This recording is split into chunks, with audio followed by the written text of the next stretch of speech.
Hello दोस्तों, तो कैसे हो आप सब। जैसा कि आप थंबनेल पर देख रहे होगे, इंडियन को रिजर्वेशन साउथ अफ्रीकन क्रिकेट में कैसे। सिर्फ साउथ अफ्रीकन क्रिकेट में ही नहीं, बाकी चीजों में भी है। यूनाइटेड स्टेट में भी है अफर्मेटिव एक्शन। कैसे, किस बेसिस पे? जान के आप हैरान हो जाओगे। आप सोचोगे कि कितना गलत कर रहे हैं, जो बिना किसी बुनियाद के हम क्वेश्चन उठा रहे हैं। तो बहुत इंटरेस्टिंग होने वाला है। ध्यान से सुनिएगा, समझिएगा, बिल्कुल सही है। वर्ल्ड में बहुत जगह रिजर्वेशन है। ठीक है, तो स्टार्ट करते हैं। एक मैच इमेजिन कीजिए। एक लड़का जो 150 किलोमीटर पर आवर की स्पीड से यॉर्कर डालता है। नेट प्रैक्टिस में तो टॉप बैट्समैन की स्टंप उखाड़ देता है भाई। उसे प्लेइंग 11 से बाहर बिठा दिया जाता है। क्यों? क्योंकि टीम सीट पर सिलेक्शन कमेटी कहती है तुम्हारा टैलेंट अपनी जगह, पर रूल के मुताबिक 6 लोग दूसरी कम्युनिटी के ही खेलेंगे। सुनकर गुस्सा आया? आप बोलोगे ये तो शुद्ध अन्याय है। स्पोर्ट में तो बस मेरिट होनी चाहिए, देश का नाम खराब हो जाएगा। अब जरा पॉज लीजिए। आपको लग रहा होगा ये भारत के किसी नए विवादित बिल की बात हो रही है, ये किसी कोचिंग इंस्टीट्यूट का नाटक है। नहीं, ये किसी गैर कानूनी सेटिंग की बात नहीं हो रही है।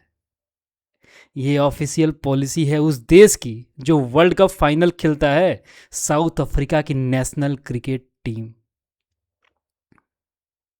आज जब भारत में रिजर्वेशन हटाओ, ओनली इकोनॉमिक बेसिस और खत्म खत्म करो कोटा के नारे लग रहे हैं, तब लगभग हर डिबेट में एक ही लाइन बोली जाती है, दुनिया के किसी डेवलप्ड देश में ऐसा भेदभाव नहीं होता, सिर्फ भारत में ही मेरिट मारी जाती है। क्या सच में? क्या अमेरिका, साउथ अफ्रीका या यूरोप बिना अफर्मेटिव एक्शन के चल रहे हैं? और अगर पूरी दुनिया में आइडेंटिटी, सोशल एक्सक्लूजन और हिस्टोरिकल डैमेज को कंपनसेट करने के लिए कोटाज बने हैं, तो हम भारत के ग्राउंड रियलिटी को लेकर इतने कंफ्यूज क्यों हैं? अगर पूरी दुनिया में आइडेंटिटी, सोशल एक्सक्लूजन और हिस्टोरिकल डैमेज को कंपनसेट करने के लिए कोटाज बने हैं, तो हम भारत के ग्राउंड रियलिटी को लेकर इतने कंफ्यूज क्यों हैं? अगले 10 मिनट में बिना किसी पॉलिटिकल पार्टी का झंडा उठाए, ग्लोबल डेटा और फर्स्ट प्रिंसिपल के साथ इस पूरे सिस्टम का आईना देखते हैं। सबसे पहले आते हैं उस क्रिकेट ग्राउंड पर जहां से हमने शुरू किया था, साउथ अफ्रीका। साउथ अफ्रीका में लगभग 50 साल तक अपार्थीड चला, यानी श्वेत वाइट सरकार ने अश्वेत यानी कि ब्लैक कलर्ड इंडियन, सुनो, इंडियन भी है उसमें, ब्लैक है, कलर्ड है, इंडियन, आबादी को स्कूल, कॉलेज, ग्राउंड, यहां तक कि सड़कों पर चलने से रोक दिया था। यहां तक कि सड़कों पर चलने तक से रोक दिया था। 50 साल तक अपार्थीड चला सर। श्वेतों ने कर रखा था श्वेतों पर। 1994 में जब नेल्सन मंडेला की सरकार आई, तो उनके पास दो रास्ते थे। पहला, बोल दो कि कल से सब बराबर, अब सिर्फ मेरिट पर सिलेक्शन होगा। लेकिन अगर 50 साल तक एक कम्युनिटी को ग्राउंड में घुसने ही नहीं दिया जाए, तो उनके पास क्रिकेट की ट्रेनिंग और डाइट कहां से आएगी? इसलिए वहां आई transformation policy, cricket rules. National team में पूरे सीजन के दौरान एवरेज 54 मोर देन 50%, भाई 54% की बात हो रही है, 54% प्लेयर ऑफ कलर होना मैंडेटरी है, जिसमें कम से कम 18% ब्लैक अफ्रीकन होने चाहिए, जैसे केगिसो रबाड़ा, लुंगी एंगिडी, तेम्बे बउमा। सबको पता है यार कितने बड़े ये बॉलर्स हैं, कितने बड़े क्रिकेटर्स हैं ये bowler and batsman. Domestic league की बात करते हैं भाई, डोमेस्टिक लीग फ्रेंचाइज के लिए मैंडेटरी कोटा क्रिएट किया गया भाई वहां पे। कॉर्पोरेट और इकोनॉमी की बात करते हैं भाई, board basket black economic environment, that is triple B double E, board board based black economic environment के अंडर प्राइवेट कंपनीज को तभी गवर्नमेंट कॉन्ट्रैक्ट और लाइसेंस मिलते हैं जब उनके बोर्ड रूम और शेयर होल्डिंग में नॉन वाइट्स हिस्सेदारी होते हैं। प्राइवेट में भी भाई रिजर्वेशन है वहां पे। वहां किसी ने ये नहीं कहा कि पैसे देखकर टीम बनाओ, वहां किसी ने ये नहीं कहा कि पैसे देखकर टीम बनाओ, क्योंकि प्रॉब्लम गरीबी की नहीं, जनरेशन टू जनरेशन सिस्टम से बाहर रखने की थी दोस्त। जनरेशन टू जनरेशन सिस्टम से बाहर रखने की थी प्रॉब्लम। समझ में आया कुछ? अब बात करते हैं कैपिटलिस्ट सुपर पावर अमेरिका की। लोग कहते हैं अमेरिका में तो सब मेरिट पर चलता है। सच ये है कि अमेरिका ने 1960s में अफर्मेटिव एक्शन लागू किया। सच यह है कि अमेरिका ने 1960s में अफर्मेटिव एक्शन लागू किया। एजुकेशन की बात करते हैं, एजुकेशन सेक्टर में हार्वर्ड, येल, एमआईटी जैसे आईवी लीग इंस्टीट्यूशन में एडमिशन के वक्त ब्लैक, हिस्पैनिक और नेटिव अमेरिकन स्टूडेंट की हिस्टोरिकल बैकग्राउंड को एक्स्ट्रा वेटेज दिया जाता था। कॉर्पोरेट वर्ल्ड की बात करते हैं सर, फॉर्च्यून 500 कंपनीज में formal DEI, that is diversity equity inclusion department होते हैं सर, जहां माइनॉरिटी हायरिंग और लीडरशिप रिप्रेजेंटेशन का ऑडिट होता है। स्पोर्ट की बात करें सर, वहाँ पे द रोनी रूल है। NFL सुना होगा आपने, अमेरिकन फुटबॉल में। तो सर NFL में ऑफिशियल रूल है कि अगर किसी टीम को हेड कोच या सीनियर एग्जीक्यूटिव रखना है तो उन्हें कम से कम एक माइनॉरिटी कैंडिडेट का इंटरव्यू लेना ही पड़ेगा। दुनिया का सबसे डेवलप्ड देश भी मानता है कि जब 200 साल तक गुलामी और रेशियल बायस चले हो तो अगले दिन सबको एक ही स्टार्टिंग लाइन पर खड़ा करके फेयर रेस नहीं बोली जा सकती। यहाँ तो सर इंडिया में हजारों सालों से, 5000 सालों से प्रताड़ना किया गया था सर, ऑपरेशन किया गया था। ये सिर्फ 200 साल की बात किया अमेरिका का, 50 साल बात किया किसका? साउथ अफ्रीका का। और क्रिकेट जैसी चीज़ों में रिजर्वेशन 54%। भाई साहब, इंडिया अपने कंट्री में ही लोग क्या कर रहे हैं, अपोज कर रहे हैं रिजर्वेशन का इंडियंस के लिए। वहां पे साउथ अफ्रीका में इंडियन को रिजर्वेशन मिलता है। जस्ट थिंक, आयरनी, गजब की आयरनी है ना। अब आते हैं अपने देश पर आते हैं। हमारे यहाँ आर्गुमेंट दिया जाता है रिजर्वेशन सिर्फ गरीबी, इकोनॉमिक स्टेटस पर होना चाहिए, जाति पर नहीं, मेरिट सबके लिए सेम होनी चाहिए। सुनने में कितना आदर्श लगता है ना, पर आइए इसका प्रैक्टिकल टेस्ट करते हैं। इकोनॉमिक कोटा ऑलरेडी एग्जिस्ट करता है भाई। जनरल कैटेगरी के फाइनेंशियल डिसएडवांटेज के लिए 10% EWS कोटा कॉन्स्टिट्यूशन में जुड़ चुका है। लेकिन प्रॉब्लम यह है कि 85% इनफॉर्मल इकोनॉमी वाले देश में 8 लाख की इनकम सर्टिफिकेट बनवाना कितना आसान है, ये जमीन पर सब जानते हैं। अब बात करते हैं मेरिट वर्सेस बेसलाइन। सर सुनिए, अपने कंट्री में मेरिट वर्सेस बेसलाइन कंपैरिजन करते हैं, असली स्टार्टिंग लाइन की बात करते हैं सर। एक बच्चा जिसका परिवार के पास 3 पुश्तों से जमीन, धंधा और दिल्ली की कोचिंग की 3 लाख की फी नहीं है, और दूसरा बच्चा जिसके गांव में फी है, सॉरी मैं उसकी बात कर रहा जिसकी पास 3 पुश्तों से जमीन है, धंधा है और दिल्ली कोचिंग की 3 लाख तक की फी है, और दूसरा बच्चा जिसके गांव के सरकारी स्कूल में पिछले 6 महीने से साइंस का मास्टर ही नहीं आया। क्या दोनों की 100 मीटर की रेस बराबर है? आप बताओ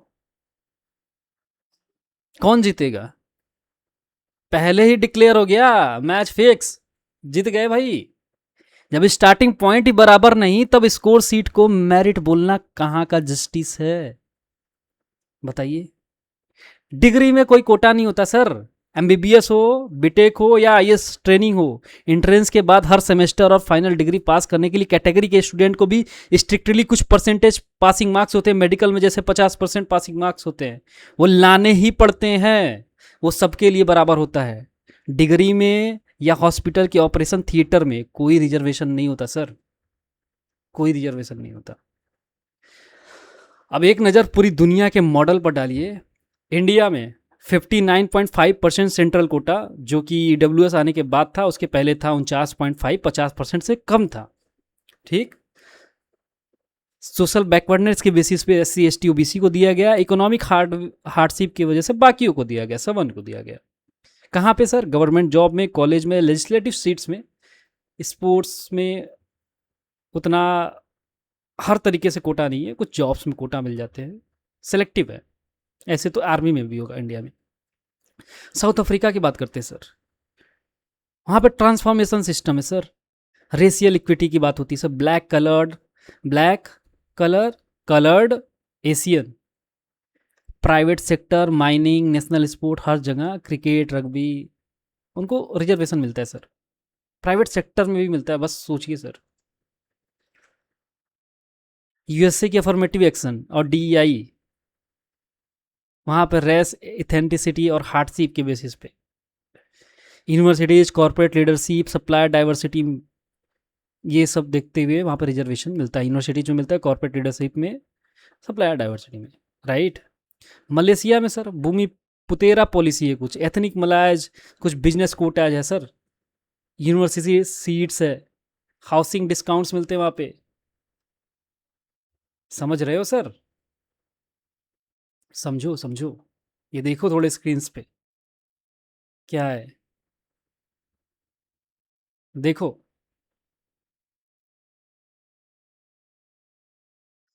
इस पे मत जाना, नो स्पोर्ट्स कोटा इंडिया में। स्पोर्ट्स से कुछ ना कुछ किसी प्रकार का हेल्प मिलता है इंडिया में, आई नो। ठीक है। देखो, इंडिया का 59%, यहाँ पे ट्रांसफॉर्मेशन टारगेट के बेसिस पे प्राइवेट सेक्टर में देते भाई, स्पोर्ट्स में भी देते भाई। अब क्या बोलना चाहोगे आप, बोलिए। हर देश ने अपनी हिस्ट्री के हिसाब से आइडेंटिटी बेस्ड बैरियर को न्यूट्रलाइज करने के लिए अफर्मेटिव पॉलिसी बनाई है सर।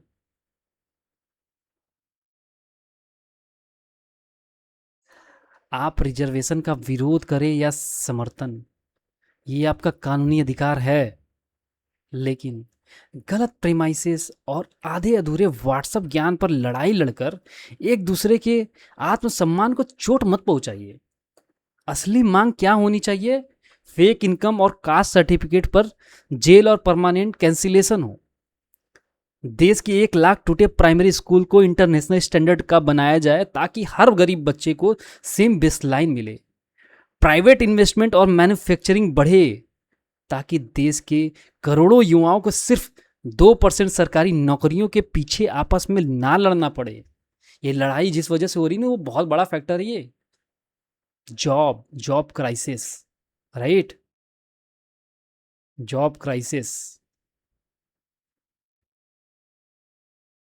तो सर, इंसानियत पहले आई है और कैटेगरीज बाद में आई है, ठीक है? तो सवाल कीजिए, पर सिस्टम को ठीक करने के लिए, आपस में नफरत फैलाने के लिए नहीं। देखिए ये क्या है, एजुकेशन से ही तो आया है, समझ में आया, चीजें आपको समझा रहा हूँ। देखिए क्वेश्चंस, देखिए अभी बहुत वायरल होते हैं ना ऐसे क्वेश्चंस, गलत गलत, आधा अधूरा ज्ञान बांटा जाता है नेट पे। इसका आंसर है, देख लीजिए क्या है sir. Did Indian constitution originally put a 10 year limit on all reservations? Answer क्या है sir? No. The 10 year sunset clause in Article 334 applied exclusively to reserve political seat in the parliament and legislative assembly, Lok Sabha and Vidhan Sabha. Affirmative action in public employment, that is Article 16, and higher education, Article 15, does not contain a built-in expiration time stamp. कुछ नहीं था यहाँ पे, कोई time stamp नहीं था employment में, higher education में नहीं था सर। वो किस में था? पॉलिटिकल था, पार्लियामेंट एंड लेजिस्लेटिव असेंबली में।